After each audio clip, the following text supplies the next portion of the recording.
பாரு. ஓம். நான் கரேஜில் பைக் கிடக்கு தானே, அதை எடுத்துட்டு தனுட வீட்டை போயிட்டு வரேன். சரிப்பா, போயிட்டு வாங்க போயிட்டு வாங்க.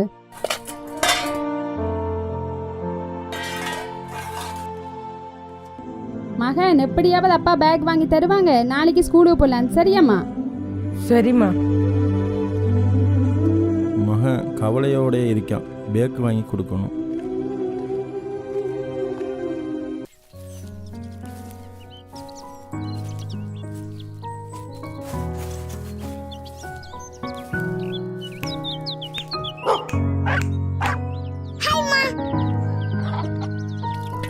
வந்துட்டீங்களாம்மா?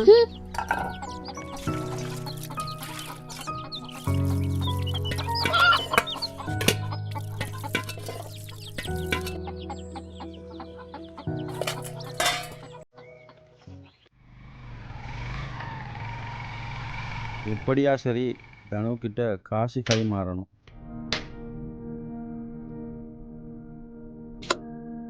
தனு தனு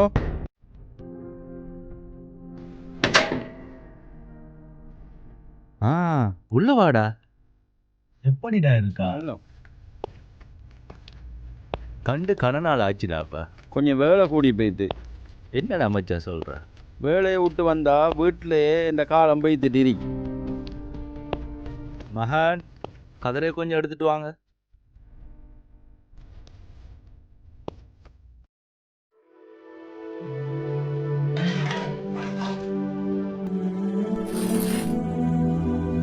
மா.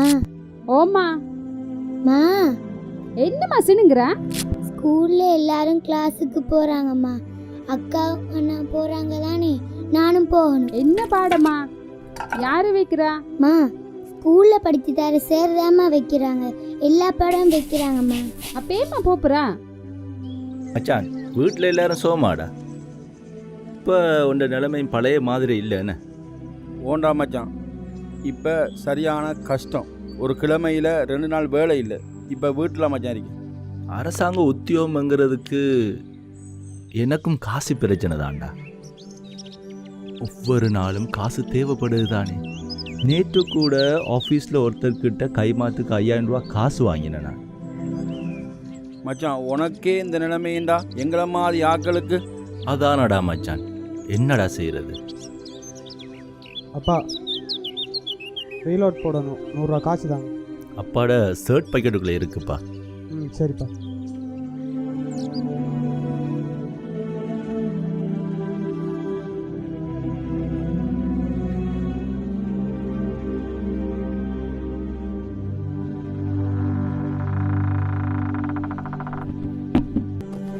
இல்லம்மா, புதுசு புதுசா சொல்லி கொடுக்குறாங்கம்மா. எல்லா பிள்ளைகளும் என்ன நக்கல் அடிக்கிறாங்கம்மா. நானும் போறேன். சரிம்மா, அப்பா வரட்டும் சொல்றேன். சரியா? அப்பா விட மாட்டேர்மா. அவர்கிட்ட தான் காசு இல்லையே.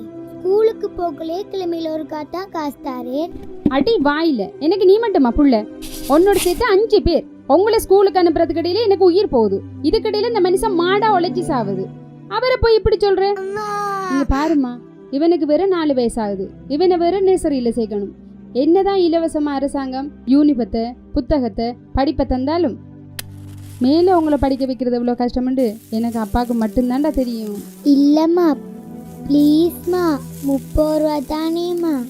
நீ பாருடா செல்லகுட்டி, ஒவ்வொரு நாளும் 30 ரூபாய்க்கு எங்கடா போகிறது? அப்பா கொண்டு வர 1200 ரூபாய்க்குள்ளே தான் சமைக்கணும், செலவழிக்கணும், எல்லாத்துக்குள்ளே தான்டா. ஆள் கூலிக்கு போய் கொண்டு வர காசுங்க. பாருடா, புரிஞ்சுக்க செல்லகுட்டி. சரியாம்மா?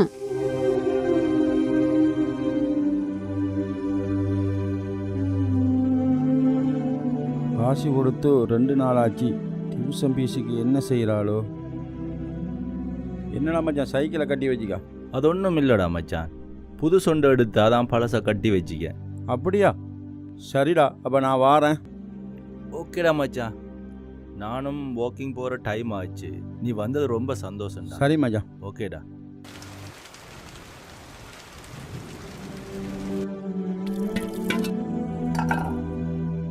மா, கிளாஸுக்கு போறம்மா, காசு தாமா. இருங்கய்யா, வாரன் காசு எடுத்துட்டு.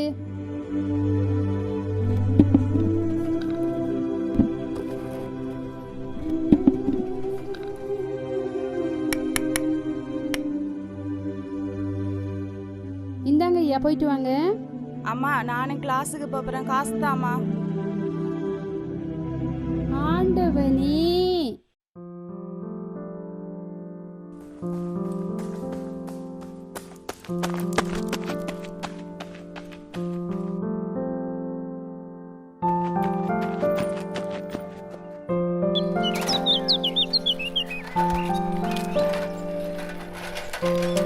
வாடா. மச்சான், என்ன மாதிரி ரொம்ப நாளாக போய் ஆளை பார்த்து. எப்படிடா சோமா? அண்ணா ஒரு டீ. ஓ நல்லா மச்சான், எப்படிடா தொழில் பாடலாம்? தொழிலெலாம் பரவாயில்ல. ஆமாம் நீங்கள் கிடாங்க. நான் இப்படியே தனுஷரை சந்திச்சுட்டு வரைக்கில பசிச்சுக்கு சாப்பிட வந்தேனா. தனுஷர் என்ன சொன்னார்? மகன் நல்லா படிக்கிறான்னு சொன்னார். எனக்கு சந்தோஷமாக இருக்கு. அவனுக்கு நினச்சதை வாங்கி கொடுக்க முடியாமல் இருக்கு. சார், இப்போ டியூஷன் எல்லாம் எப்படி போகுது? ஃபேஸ்புக்கில் நிறைய விமர்சனம் எல்லாம் போகுது போல். தெரியும் தானே சார், ஃபேஸ்புக்கில் போயிட்டு இருக்குதான். இருந்தும் நானும் 5 இயர்ஸாக தான் கிளாஸ் எடுக்கிறேன். இப்போ தான் 2 இயர்ஸாக 1 டே ஃபீஸ்லாம். கோவிட் தானே, எப்படி சார் சொல்கிற? மாணவர்களுக்கும் கஷ்டம்தான். இருந்தாலும் அது சில ஆட்களுக்கு பிரச்சனை தான் சார். ம் எப்படி சார் நீங்கள் சொல்ல வரீங்க? சில நேரத்தில் எனக்கே கஷ்டமாக இருக்குது. இந்த சிஸ்டமில் சிலருக்கு நன்மை, பலருக்கு கஷ்டம் தானே. என்ன சார்? உண்மைதான் சார். இந்த சிஸ்டத்துக்கு விளக்கம் அளிக்கிறேன்னா ரொம்ப கஷ்டம் சார். ப்ராக்டிக்கல் தான். வீட்டில் பொண்டாட்டியோட ஒரு நாள் சண்டை, பிள்ளைகளை அங்கே இங்கே படிக்க அனுப்ப சொல்லி மனசு ரொம்ப கஷ்டமாக இருக்கு. அப்போல்லாம் பள்ளிக்கூடத்தில் மட்டும் தான் படிப்பு. இப்போது பள்ளிக்கூடம் முடிஞ்சு வீட்டுக்கு வந்த பிள்ளைங்க என்னென்ன பாடத்துக்கு போகணுன்னு கூட தெரியாது. இதில் அப்போ அனுப்பலன்னு வேற சண்டை. பள்ளிக்கூடத்தில் இப்போ இலகுவான பாடத்தை கூட டியூஷனில் படிப்பிக்கிறாங்க மச்சான். என்ன திட்டமிட்டு வழங்குது இல்லை. வீட்டிலேருந்து படிக்கக்கூடிய அளவு கூட பின்னர வகுப்பு போய் படிச்சுட்டு வரேன். இந்த எஜுகேஷன் சிஸ்டம் இப்போ மாறிக்கிட்டே வருது. ஆனால் நாம் தான் இன்னும் மாறுறோம் இல்லை. அது சரி சார், ஆனால் அது எல்லாருக்கும் சரி வராது தானே சார்? அதான் சார், எல்லாருக்கும் சரி வராது தான். இப்போ காசு உள்ளவனுக்கு பர்கர் பீஸா, நமக்கு என்ன சார்? எல்லாருக்கும் பசி ஒன்று தான் சார், ஆனால் சாப்பிட்றது தான் வேறு வேறு. அதே மாதிரி தான் சார் இந்த விஷயத்துலேயும் முடிவு எடுக்கணும். சரிதான் சார், சிஸ்டம் எல்லாருக்கும் உண்டு தானே சார். இது சரியா ஆசிரியர்களும் மாணவர்களும் பயன்படுத்தினா எடுகேஷன் எங்கேயோ போயிடும் சார். நம்ம படித்த காலம் வேறு, இப்போ இருக்கிற காலம் வேறு சார். உங்களுக்கு தெரியும் தானே சார்? அப்போ ஃபோன் இல்லாத காலம் வேறு, அறிவை தேடி போகும். ஆசிரியருக்கு இருந்த மரியாதை வேறு மாதிரி. இப்போ எல்லாம் தலைகளாக இருக்குது சார். இதை மாற்றவே இயலாதா? மாற்றலாம். அதுக்கு முன்னுக்கு இந்த சமூகம் மாறணும். எப்படி சொல்ல வாரீங்க சார்? சார் இப்படி தான் சார். ஸ்கூல் ஆசிரியர் அதிபருக்கு சொந்தமில்லை. 8 வருஷமானா நம்ம எங்கேயோ. அந்த ஏரியா மக்களுக்கு தான் அந்த ஸ்கூல் சொந்தம். உண்மைதான். அவங்க தான் அதை யோசிக்கணும். நீங்கள் சொல்கிறது சரிதான் சார். ஆசிரியர்ஸில் ஒரு குழுவா, அரசியல்வாதிங்க ஒரு குழுவா, எல்லாரும் சேர்ந்து விளையாடுறாங்க சார். அவங்களுக்கு அவங்களோட கௌரவம் தான் முக்கியம். நம்ம தின்னாமல் பிள்ளைகளுக்கு கொடுக்குற காசை டியூஷன் என்ற பெயரில் உள்ள என்னென்ன பாடத்துக்கு கொடுக்குதுன்னு விளங்குதில்லை மச்சான். அதான் நினச்சா தான் மனவேதனையாக இருக்குது. பிள்ளைகளுக்கு சொன்னாலும் புரியுதில்லை. என்னடா சொல்கிறா? பிள்ளைங்களுக்கு 5ஆம் வகுப்பு வரைக்கும் தான் நம்மளுடைய நட்பு. நீயும் நானும் ஒவ்வொரு நாளும் 100 ரூபாண்டு கொண்டு வந்து பின்ன நம்மளை பீச்சுக்கும் கடைக்கும் செலவு செஞ்சு எவ்வளோ நாள் ஆச்சு இல்லை? என் மூத்த மகன் பின்னர பாடத்துக்காக கொடுக்குற காசை கூட ஆசிரியர்கிட்ட கொடுக்குறான் இல்லையா அப்படின்னு சேருன்னு சொல்கிறாரு. நம்மட பிள்ளைகளுக்குன்று தான் ஸ்கூலில் வகுப்பு ஆரம்பித்தேன். அதுக்கு காசு குறையத்தான். நீ கொடுக்குறானில்லேன்னு சொல்கிறா. மகனை விசாரிச்சு பாரு. இப்போ பாடசாலை பிள்ளைகளுக்கு தான் நிறைய பிரச்சனை போய்கிட்டு இருக்கு. படிப்பு மாணவர் கையில் தான் சார் இருக்குது. இன்னொரு விஷயம் சார், எந்த பாடத்திற்கு டியூஷன் போகணும், எதுக்கு போகக்கூடாது, ஸ்கூலில் சரியான முறையில் கற்பித்தல் நடக்குதா இல்லையா, இல்லையேண்டா என்ன செய்யணும்னு பெற்றோர்கள் தான் தீர்மானிக்கும். நீங்கள் சொல்கிறது 100% சரி சார். சார் நம்மட ஊரில் எல்லா வளமும் இருக்குது, இருந்தும் பிரச்சனை தானே சார்.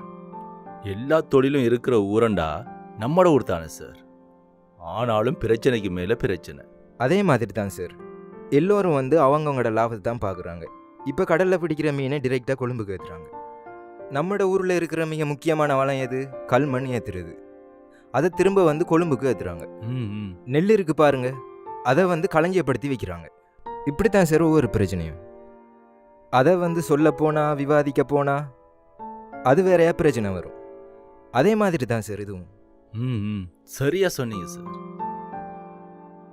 பாடசாலையைச் சேர்ந்த பெற்றோர் சமூகம் வந்து எந்த சிஸ்டம் தேவை, எந்த கல்வி முறை சரிங்கிறத அவங்க தான் முடிவு செய்யணும் சார். டைம் ஆயிட்டு, நம்ம போவோம். ம் இருடா போயிட்டு வரேன். சரிடா.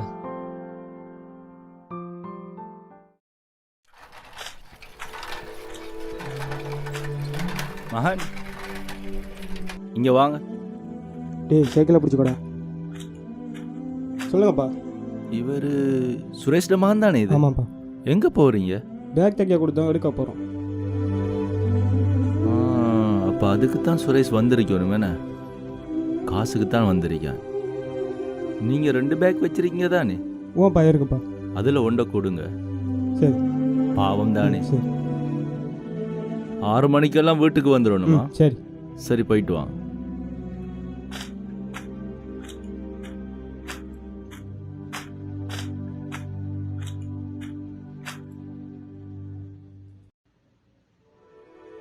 ஹலோ ஹலோ மச்சான், சொல்லுடா. சேட்டை கழிச்சியா மச்சான்? ஓண்டா, மாஸ்டர்கிட்ட பேசுனேன் நான். உண்ட மகனுக்கண்டா காசு தேவையில்லைன்னு சொன்னாருடா. இல்லைடா, நான் மாச காசை கட்டிடுறேன். நான் தான் சொன்னேன் அவன் ரோசக்காரன் கேட்க மாட்டான்னு. பரவாயில்ல மச்சான், நீ மாசம் முடியவே காசெல்லாம் கட்டு, ஒரு பிரச்சனை இல்லைடா. சரி மச்சான், அப்போ நான் வைக்கிறேன். ஓகேடா மச்சான், ஓகே ஓகே.